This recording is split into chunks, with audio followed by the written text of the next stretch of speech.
together and create tomorrow that is changing.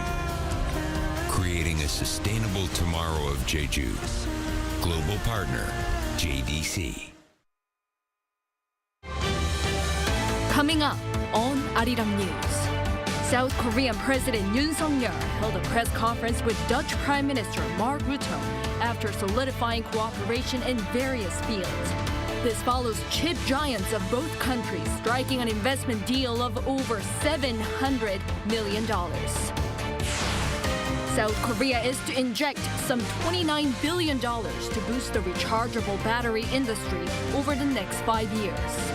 The focus is to reduce dependence on key materials from other countries by fostering an ecosystem for recycling used batteries. There's only about a month left until the 2024 Winter Youth Olympics kicks off in Gangwon-do province here. We take a look at the last-minute preparations.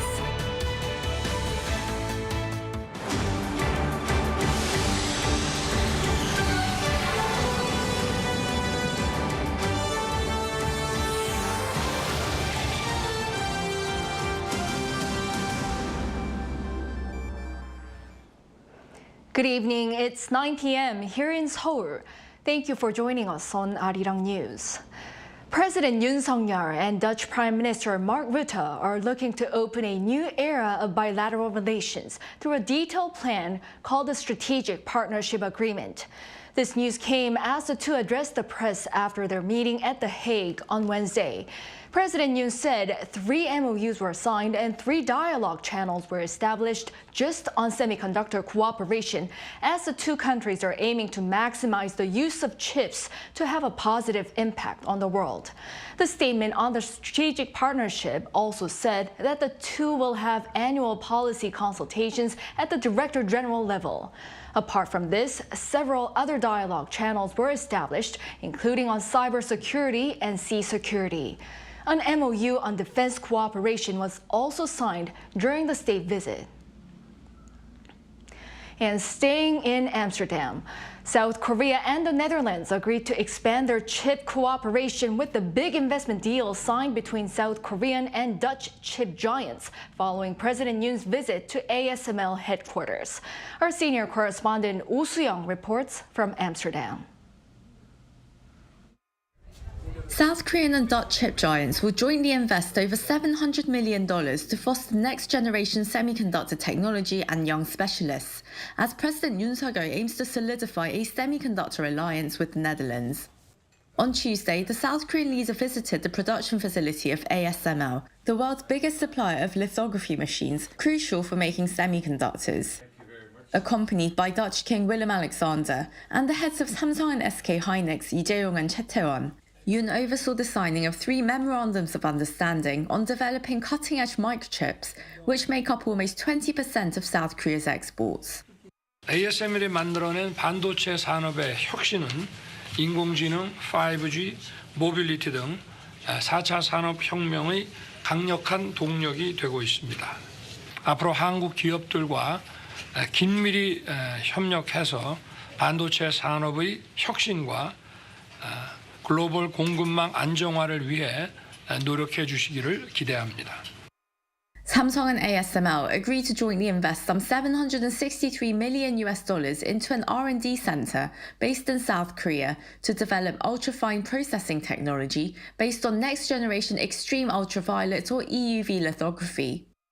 Meanwhile, SK Hynix also signed a deal with ASML to co-develop hydrogen recovery technology for EUVs, recycling rather than burning hydrogen to use as process gas.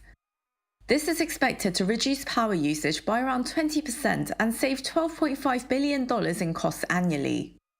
Another MOU was reached between the Korean and Dutch governments to establish a chip academy for graduate students beginning in February, involving the two nations' top chip-related firms and institutions, including Samsung and ASML, to offer practical training with cutting-edge equipment and facilities. Growing talent together and sharing know-how is something that only a true semiconductor alliance can do, and we expect that exchanges between future generations in the industry will become more active. Yoon's economic secretary noted that the deals were inked as global foundries like Samsung, TSMC and Intel scrambled to master the production of ultra-fine 2nm chips, around 10 to 15 times faster than 3nm models, which were first mass-produced last year by Samsung. As their rivalry intensifies, he noted that the president toured ASML's cleanroom facility, featuring an advanced lithography machine which has never been shown publicly before.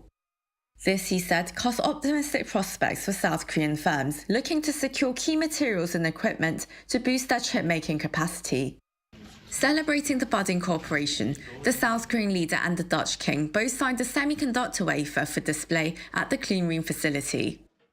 Yoon's office says the semiconductor alliance signifies two countries keeping a technological lead in chip technology, which influences all industrial fields and future economic security, and working together to overcome crises in the chip supply chain. Oh Soo-young, Arirang News, Amsterdam. And prior to that summit scheduled for Wednesday, President Yoon and Dutch King Willem-Alexander reaffirmed the cordial friendship at a state banquet. Also noted was the two countries' deep history of bilateral relations, over 60 years in the making. Our correspondent Kim Gi-hyeon reports. At the first state banquet for a South Korean president at the Royal Palace of Amsterdam on Tuesday, President Yoon Suk-yeol gave a special shout-out to the Dutchman that brought a special moment to all Koreans in recent history. 2002년 대한민국 국민들의 가슴을 뜨겁게 달군 월드컵 4강 신화의 중심에는 네덜란드 출신의 명장 거스 히딩크 감독이 계십니다. 어디 계십니까? This was his way of showing that South Korea and the Netherlands share a deep relationship that goes beyond semiconductor cooperation. The diplomatic relationship was established more than 60 years ago, and the two countries last year upgraded the relationship to a strategic partnership. Also, he reminded everyone that the first Westerner to become naturalized to what at the time was the Joseon dynasty was a Dutchman, Jan Jans Veltevri, or in Korean, Park Yeon. King Willem-Alexander also noted that South Korea has grown tremendously in just a couple of years, and Koreans and the Dutch are culturally connected. The Republic of Korea is everywhere. There's K-pop on the radio, K-movies in the cinema, K-dramas on Netflix, and K-food in the supermarket. Above all, the two leaders underscore the shared values that the two countries are based on, something that has become increasingly important with uncertainties around the world. 국제법 질서를 발전시켜야 할 의무를 헌법에 규정한 네덜란드야말로 규범 기반 국제 질서를 선도하고 있는 것입니다. 대한민국도 세계의 자유, 평화, 번영을 위해 책임과 기여를 다하는 글로벌 중추 국가로서 규범 기반 국제 질서의 강화에 힘을 쏟고 있습니다. This comes as President Yoon started official engagements for the state visit on Tuesday at the welcoming ceremony at Dam Square in Amsterdam, which included a 21-gun salute and a greeting from Korean children. After heading inside the palace, the president and the Dutch king introduced their delegations, including Prime Minister Mark Rutte. Prime Minister Rutte, according to President Yoon himself, is one of the leaders most close to him on the global scene. And Yoon was accompanied by Rutte as he went to lay a wreath at the National Monument at the Dam to commemorate the Dutch war heroes. The official welcoming at the palace ended with a luncheon hosted by the king. There, President Yoon thanked the king for his hospitality, saying his state visit to South Korea in 2014, a first for a Dutch king, boosted the bilateral relationship back then, and his visit to the Netherlands is another milestone. Kim Gi-hyeon, Arirang News. Later in the day, the South Korean president is expected to visit Ridderzaal and the Ijun Peace Museum in The Hague as part of his state visit. Our Yoon-hee brings us what historical significance these places in the Netherlands hold for Korea. A city in the Netherlands, The Hague, holds sites with special meaning to Korean history. First is the Ridderzaal, a venue where the Second Hague Peace Conference was held back in 1907. 3 secret envoys of Korea tried to attend the conference to appeal to the international community about the unfairness of the 1905 treaty Japan forcibly imposed on Korea. Amid growing pressure from Japan, Emperor Gojong of the Korean Empire sent 3 envoys, Lee Jun, Lee Sang-seol, and Lee Wi-jong, to the conference. However, the mission failed due to obstruction by Japan, and Lee Jun was later found dead at the hotel they were staying at. While the cause of his death is unclear, the ideals that the patriot Lee Jun stood for later transformed the place of his death, Hotel Deong, into the Lee Jun Peace Museum. The Lee Jun Peace Museum was established in August 1995 on the 50th anniversary of Korea's liberation to preserve a place of importance to Korea's independence movement in Europe, while serving as an educational site to teach future generations about the spirit of patriotism and peace around the world. Its exhibits include handwritten documents and news article clippings from the time, alongside other historical artifacts. According to local media, President Yoon will visit Ridderzaal and Lee Jun Peace Museum and will express his determination to defend democracy and world peace based on South Korea's strong national defense capabilities and global leadership. The president's visit to The Hague comes during his state visit to the Netherlands to strengthen semiconductor cooperation and other ties. Lee Eun-hee, Arirang News.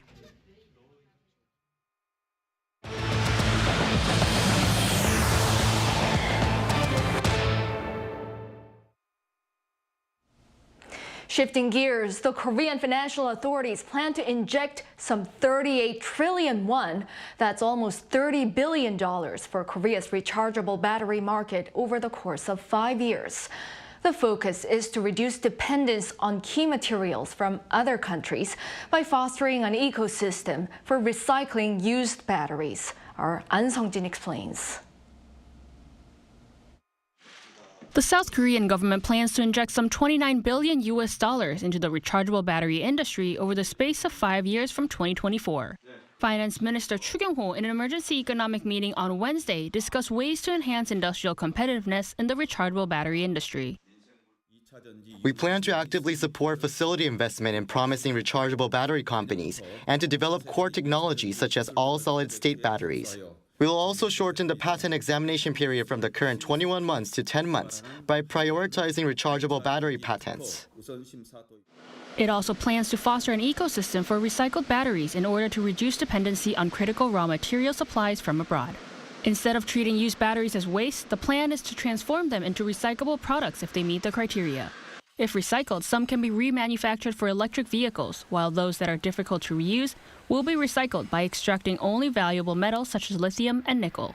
The government estimated that if all used batteries were recycled, it would secure enough key minerals for 170,000 electric vehicles annually, which is half of what Hyundai and Kia produce in a year.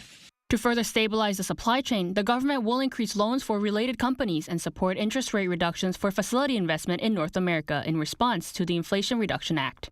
To support critical raw material reserves and prevent a supply chain crisis in the long term, it plans to invest in building storage facilities by 2026 to store lithium, cobalt, and other vital raw materials for rechargeable batteries. At the meeting, measures to combat shrinkflation or package downsizing were also discussed. Data from the Korea Consumer Agency found that nearly 40 items have been downsized over the past 1 year. The government will seek to make it necessary for sellers to show any dosage changes on product packaging and for them to indicate the unit price. It will become mandatory to label any changes on goods. We plan to thoroughly check whether this is properly implemented through consumer agencies or reporting centers. The government also pledged to pay close attention to inflation and amend relevant regulations if necessary. An Sung-jin, Arirang News. Also on the local front, amid recent urea import concerns triggered by supply issues in China, South Korea is seeking ways to diversify its sources of key industrial materials to stabilize supply chains. The Ministry of Trade, Industry and Energy announced on Wednesday that it'll establish robust industrial supply chains for 185 designated items, including graphite and magnetic rare earth metals.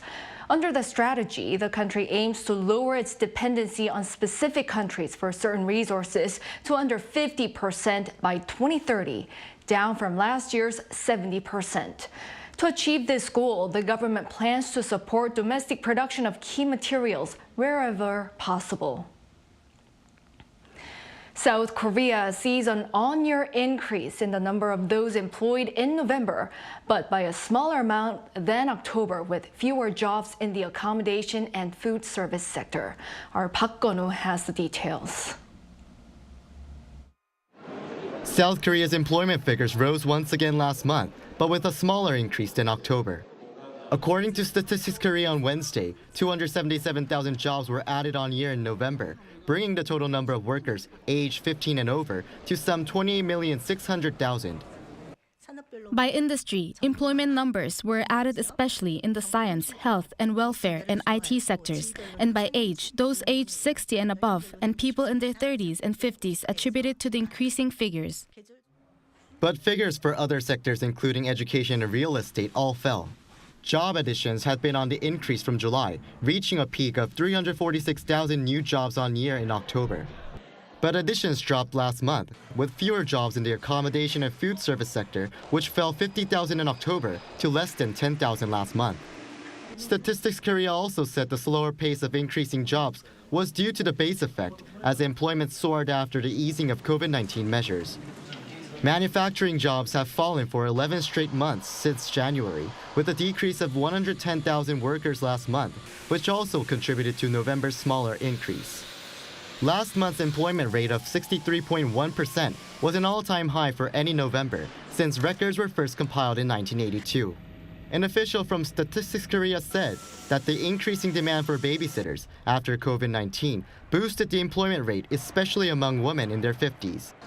In terms of the unemployment figures, there was a drop for people in their 20s and a rise for those in their 50s, with the total remaining at 2.3%, the same as last November. Park Gun-woo, Arirang News. The government will begin helping isolated young people reintegrate into society by providing consulting programs and a support center. On Wednesday, the Health Ministry unveiled plans to formally identify and support isolated young people, those aged between 19 and 34 years old who have little to no social activity. An estimated 540,000 people fall into this category, highlighting the seriousness of the issue. A support center will be set up in the second half of next year, and a self-testing online form will be available on the ministry's website to help identify those in need. The chairman of the ruling People Power Party, Kim Gi-hyeon, resigned on Wednesday. This came in response to increasing calls for him to step down and revamp the troubled party before the general election in April. Kim announced his decision on social media, expressing his commitment to focus on stabilizing the party and securing success in the upcoming elections to keep the main opposition Democratic Party in check. His decision to step down comes 9 months after he was elected as the party chairman with the support of President Yoon Suk-yeol. Turning to the Israel-Hamas war. Amid U.S. President Joe Biden calling for a change in Israeli Prime Minister Benjamin Netanyahu's hardline approach over Gaza, he'll be sending his top security advisor and defense chief to Israel sooner than later. Our Moon Hye-ryun explains what this could bring to the conflict in the war zone. White House National Security Advisor Jake Sullivan is set to travel to Israel within the week to discuss a timetable for the war as Israel and its longtime ally, the United States, face diplomatic isolation over bombings in Gaza. Another top White House official, Defense Secretary Lloyd Austin, will visit next week to reiterate U.S. President Joe Biden's message to protect civilian lives in the war-torn region. Biden warned his Israeli counterpart that the indiscriminate bombing against Hamas was hurting global support, proven by the non-binding resolution passed in the United Nations General Assembly on Tuesday, which called for a humanitarian ceasefire. An overwhelming majority of 153 countries voted in favor, while only 10, including the US, voted against, showing the consensus regarding the conflict. Biden also said that Netanyahu needed to change his government dominated by hardline right parties, calling it the most conservative government in Israel's history, as they ultimately can't say no to an independent Palestinian state. The Israeli Prime Minister admitted that while there was a disagreement between the two allies, he expressed hope that the two sides could reach an agreement regarding what he called the post-Hamas Gaza Strip. While Sullivan is due to hold talks about this matter, Netanyahu is against Biden's idea to allow the Palestinian Authority to govern the Gaza Strip following the end of the armed conflict. This rift between the US and Israel and the show of global support for a ceasefire comes amid continued airstrikes in the enclave, creating what the chief of the UN Agency for Palestinian Refugees has called hell on earth. Hamas officials said that at least 50 people were killed in the bombings following the UN General Assembly meeting. More than 18,000 Palestinians have reportedly been killed, with many being women or children. Meanwhile, Reuters reported that there are 135 hostages still being held captive by Hamas, while the Israeli government commented that 19 are presumed to have been killed. 문혜련, Arirang News. Countries have struck a UN climate deal calling for a transition away from fossil fuels. At the COP28 climate summit in Dubai on Wednesday, representatives from almost 200 nations agreed to reduce global consumption of fossil fuels to avoid the worst climate catastrophe. The agreement, which comes after 2 weeks of hard-fought debates, is the first of its kind to have language on fossil fuels. The approved deal pushes the nations to make plans to break off from coal, oil, and gas in order to achieve net zero by 2050. It also urges countries to triple their renewable energy capacity globally by 2030. Moving on. Thinking about winter here in Korea, one iconic event that comes to mind is the 2018 Pyeongchang Winter Olympics. Now, 6 years past that, which is next year, Korea is gearing up to host the Winter Olympics once again, this time for aspiring young talents. As we count down to the 2024 Gangwon Winter Youth Olympics, our culture correspondent Song Yu-jin gives us a sneak peek into what awaits us in just over a month. As we get ready for another thrilling year in sports, 2024 gets off to a thrilling start with the Winter Youth Olympics Gangwon 2024.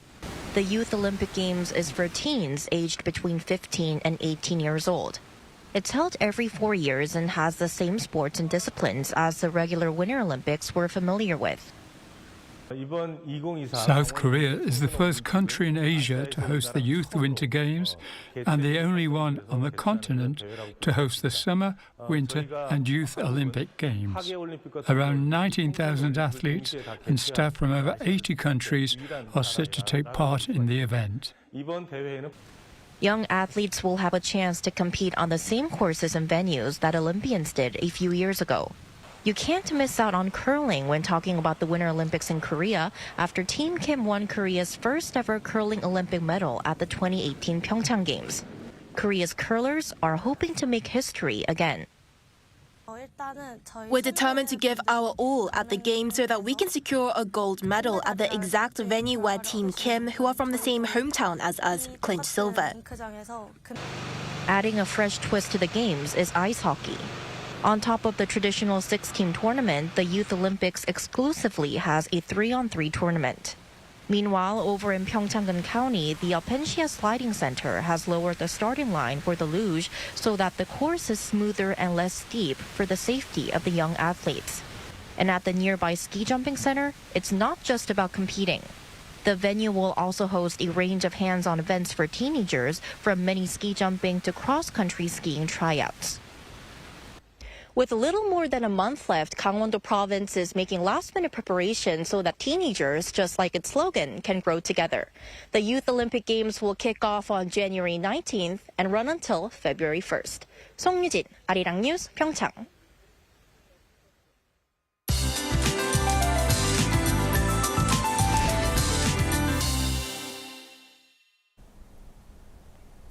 Despite the milder temperatures nationwide, from tomorrow to Friday, there will be some strong winter rain all over the country. After 2 days of rainfall, an Arctic cold wave of around -10 degrees Celsius will come around. This weekend, the morning temperature in Seoul will plummet to -11 degrees Celsius, diving into cold winter conditions. As for the amount of rain, Over 120 millimeters of rain is expected in Gangwon-do province by Friday. More than 100 millimeters of heavy rain will fall in Gyeonggi-do, Chungcheong-do, and Gyeongsang-do provinces. 30 to 80 millimeters in Seoul and other central regions. Also, heavy snow of up to 30 centimeters is in the forecast for mountainous areas of Gangwon-do province. Cloudy skies will open the morning tomorrow. Seoul will start at 7 degrees. Daily highs in Seoul will reach 10 degrees. Gwangju and Gyeongju, 14 degrees. The cold wave is waiting heading into the weekend. That's all for Korea. Here are the weather conditions around the world.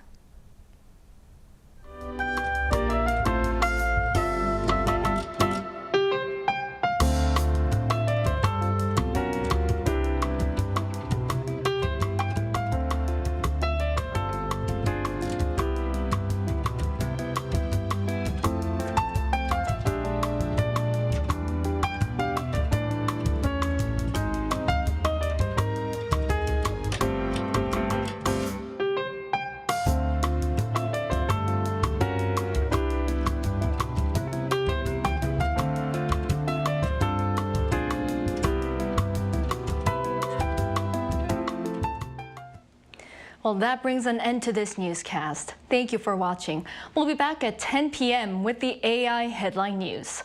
Good night.